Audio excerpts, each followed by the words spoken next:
नमस्कार दोस्तों, स्वागत है आपका हमारी एक और नई वीडियो में। अब दोस्तों, मेरी गाड़ी को 1 साल पूरा हो गया है। पिछले साल मैंने 5 मई को ये गाड़ी ली थी, तो अब पूरा 1 साल हो चुका है। और अपनी आने वाली नेक्स्ट वीडियो में मैं अपना 1 साल का एक्सपीरियंस ज़रूर शेयर करूँगा कि 1 साल में मुझे इस गाड़ी में क्या अच्छा लगा, क्या बुरा लगा, या मैं कितना सेटिस्फाइड हूँ इस गाड़ी से या कितना सेटिस्फाइड नहीं हूँ मैं।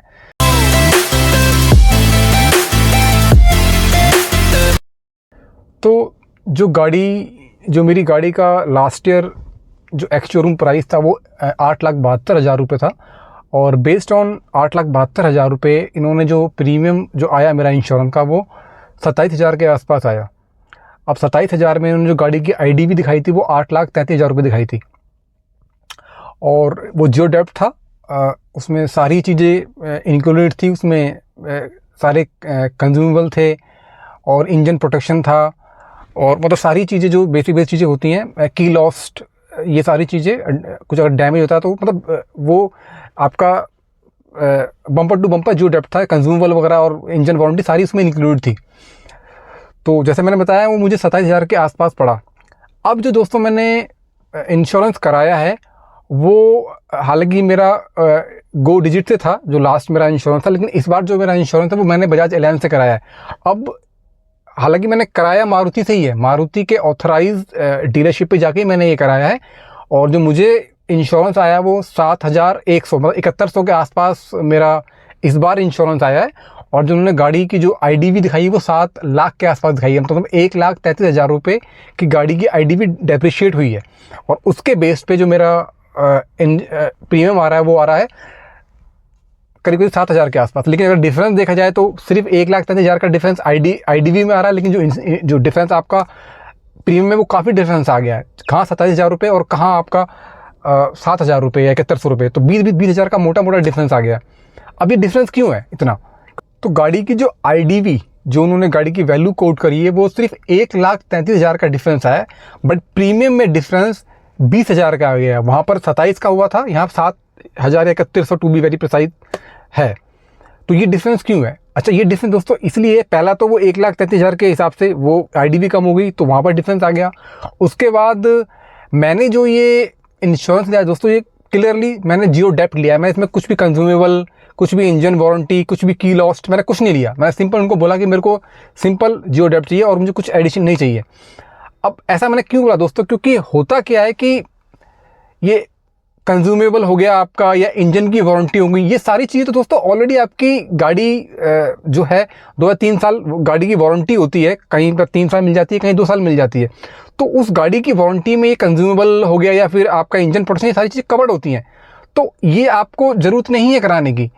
ऑल्दो ये कंपनी वाले या इंश्योरेंस कंपनी वाले 10 तरह की चीज़ें बोल देंगे कि सर आप इंजन आपका प्रोटेक्शन करा लो, आप कोटिंग ये, मतलब काफ़ी सारी चीज़ें अननेसेसरी बोल देते हैं जिससे आपका इंश्योरेंस का प्रीमियम बढ़ जाता है।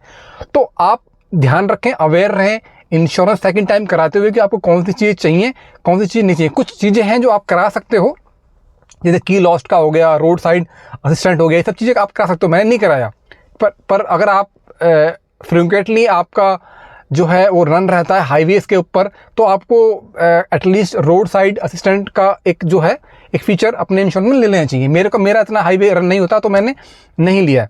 तो वो कुछ अननेसेसरी चीज़ें, आपके अननेसेसरी कंपोनेंट आपके इंश्योरेंस में जोड़ देते हैं, जिसकी वजह से आपका प्रीमियम ज़्यादा आता है। अब मैंने प्रीमियम लेने से पहले मैंने ऑनलाइन पोर्टल पे जाके, पॉलिसी बाजार वगैरह पे जाके मैंने सारे कोटेशन चेक किए, और सबसे कम मेरा ये बजाज एलियांस से ही आ रहा था 7,000 मतलब 7,100 के आसपास जियो डेप्ट का। पॉलिसी बाजार की साइड पे जाएंगे और अपनी गाड़ी की डिटेल डालेंगे तो वहाँ पर आपके सारे के सारे वो कोटेशन दिखाया था एज पर द कंपनी की, कोटक का कितना, बजाज एलियांस का कितना है, या और भी बहुत सारी कंपनियाँ वहाँ पे होती है, ठीक है, जनरल इंश्योरेंस वगैरह। तो वहाँ जाके आप कंपेयर कर सकते हो।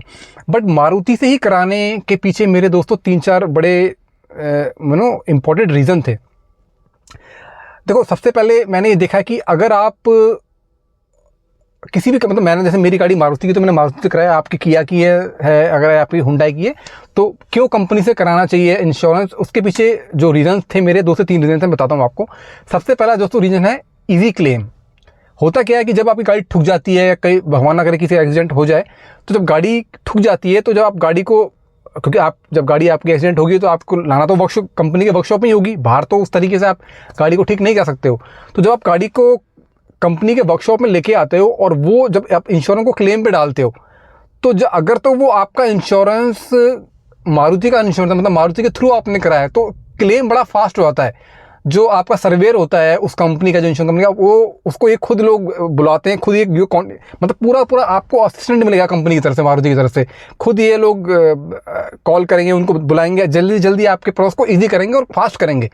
वहीं अगर आपका मान लो मारुति से नहीं कराया हुआ आपने, या कंपनी से नहीं कराया हुआ है, मतलब जो कार कंपनी उससे नहीं कराया हुआ है, आपने खुद ऑनलाइन पोर्टल में जाके ले लिया है, तो बड़ा इशू आता है। क्लेम के लिए आपकी जाती है वर्कशॉप में, तो क्योंकि वो इंश्योरेंस मारुति है उस कंपनी के थ्रू नहीं है, तो उसको प्रोसेस होने में बहुत ज़्यादा टाइम लग जाता है। और ये लोग कंपनी वाले भी इतना एफर्ट नहीं करते कि वहाँ उनको फ़ोन करें, इंश्योरेंस कंपनी को उनको बुलाएं, बिल्कुल एफर्ट नहीं करते, क्योंकि इंश्योरेंस उनके थ्रू नहीं है।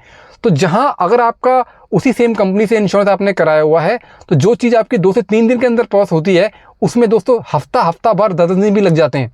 और आपको जो सहायता जितनी मिलनी चाहिए कार कंपनी से, वो नहीं मिलती है अगर तो इंश्योरेंस आपने उनसे नहीं कराया है। तो सबसे पहला मेरा रीज़न तो ये था कि मैं मारुति के थ्रू कराऊं, जिससे मेरे को कल को क्लेम प्रोसेस में मैं कन्वीनियंट रहूं, मुझे इजी रहे, मेरे को ज़्यादा हेडेक ना लेनी पड़े। तो पहला तो मेरा ये रीज़न था, ये पहला रीज़न था कराने का। अब अगर मैं अपने दूसरे रीज़न की तरफ बढ़ूँ, तो मेरा दूसरा रीज़न था कि जब आप कंपनी से कराते हो, अब मुझे हुंडई का या किया का भी या फिर और कंपनीज़ का इतना पता नहीं है, लेकिन मारुति में क्या होता है दोस्तों, अगर आपने इंश्योरेंस मारुति से कराया तो कुछ भी थोड़े बहुत आपको ना बेनिफिट दे देते हैं। जैसे मैंने अभी इंश्योरेंस कराया है मारुति से, तो मेरे को 2 वॉशिंग कूपन मिल गए, तो जो कि पूरे साल के लिए वैलिड है। अब मैं जाके गाड़ी को कहीं भी जाके, जब भी मेरी गाड़ी ज़्यादा गंदी हो जाएगी तो मैं जाके कंपनी से वॉश कराता हूँ। आप यकीन मानो, आप कंपनी में अगर गाड़ी को वॉश कराते हो तो कम से कम 1000-1200 खर्चा आता है आपका। तो अगर मैं 2 वॉशिंग की बात करूँ तो 12 दूनी 2400 रुपये तो आपके दोस्तों ऐसे यहाँ पे बच गए। तो इस तरह के परफ्यूम वगैरह आपको ये लोग दे देते हैं, तो कुछ बेनिफिट आपको इस तरह के मिल जाते हैं कंपनी से इंश्योरेंस लेने में। और अगर मैं तीसरे बेनिफिट की बात करूँ, तो देखो तीसरा बेनिफिट क्या है कि जो मेरा ये इंश्योरेंस हुआ है, कल को भगवान ना करे कि गाड़ी मेरे को वर्कशॉप में ले जानी पड़े ड्यू टू एनी एक्सीडेंट, तो अब आपने अगर कभी क्लेम लिया हो तो क्लेम के कुछ चार्जेस होते हैं, फाइल चार्जेस जो होते हैं, तो 1000 रुपये के आसपास होते हैं। अब मेरे इस इंश्योरेंस में मेरा क्लेम चार्ज जो है वो 0 है। पहला मतलब अगर गाड़ी 2 बार जाती है वर्कशॉप में, तो जो मैं पहला क्लेम लूँगा उसमें मेरे को पहला क्लेम जो है मुझे वो फ्री मिल जाएगा। तो 1000 रुपये का मेरा वहाँ बेनिफिट हो गया। तो वॉशिंग में मेरा 2425 रुपये का बेनिफिट वहाँ हो गया, 1000 रुपये। तो अगर मैं मोटा बात करूँ तो 3500 के आसपास तो मेरा वहाँ पर मेरे को बेनिफिट हो गया। तो यही थे मेरे कुछ रीज़न्स जिनकी वजह से मैंने अपनी गाड़ी का जो फर्स्ट सेकंड ईयर का जो मतलब इंश्योरेंस है, वो मैंने बाहर से ना करा के मारुति से कराया। होप दोस्तों आपको मेरी इस वीडियो से कुछ हेल्प मिलेगी, और जब आप अपना गाड़ी का इंश्योरेंस करने जाएंगे तो आपको एक बेटर क्लैरिटी मिलेगी कि आपको इंश्योरेंस कंपनी के थ्रू लेना चाहिए या फिर बाहर से लेना चाहिए। मेरा तो सजेशन दोस्तों आपको यही रहेगा कि आप जब भी गाड़ी का इंश्योरेंस कराने जाएं तो पहले ऑनलाइन जाके पॉलिसी बाजार पर जाके एक बार अपनी गाड़ी का इंश्योरेंस का कोटेशन ले लें, और जिस कंपनी में आपको ज़्यादा बेनिफिट मिल रहे हैं और ठीक ठाक आपको प्रीमियम देना पड़ रहा है, उसको पिक करें और उसको लेके आप कंपनी में जाएं, मतलब अपनी जो कार की कंपनी है, और वहाँ जाके उनको वो कोटेशन दें। आपको वो सेम कोटेशन में और सेम प्रीमियम में आपको वो भी करके दे देंगे। तो वो आपके लिए ज़्यादा बेटर होगा मेरे हिसाब से, अगर आप वहाँ से लें रादर देन कि आप खुद जाके ऑनलाइन पे जाके आप ले लें। यही थी आज की वीडियो दोस्तों, होप आपको पसंद आई होगी। Please subscribe my channel, like my video.